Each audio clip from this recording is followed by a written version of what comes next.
咗邊啲先？好深感受咩叫身體疲憊，但係心靈興奮。防水嗰啲啊，落雨嘅時候你哋做乜嘢啊？攞嘢啦。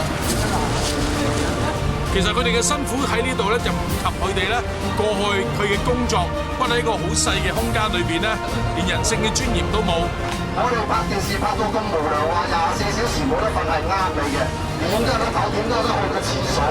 你哋冇理由要坐喺上面嗰個吊機嗰度24小時，大小都喺上面嗰度解決，呢樣嘢係冇可能發生。聖經都話到工人得工價係應該嘅。哇！你哋一加20幾%咁多，邊有可以接受啊？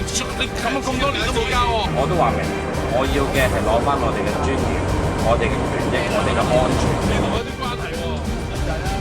因為我哋啱啱其實喺教會聚會嘅話，我哋會嚟關心啲工人，咁於是佢哋就自動嘅嚟到係去即係跟埋嚟。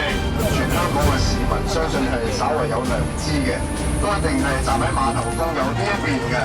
基督教嘅信仰唔係淨係匿喺禮拜堂嘅，唔係淨係祈禱嘅，係要有行動嘅。最重要就係公義得到彰顯啦！我哋要為公義而發聲嘅嘛。呢個唔係唔關我哋事啊！呢個係整個社會裏邊嗰個公平制度。如果我哋唔出聲，一日輪到我哋被剝削嘅成點啦？所以我哋應該係要守望相助。好，攞嚟！歡迎為立碼頭村。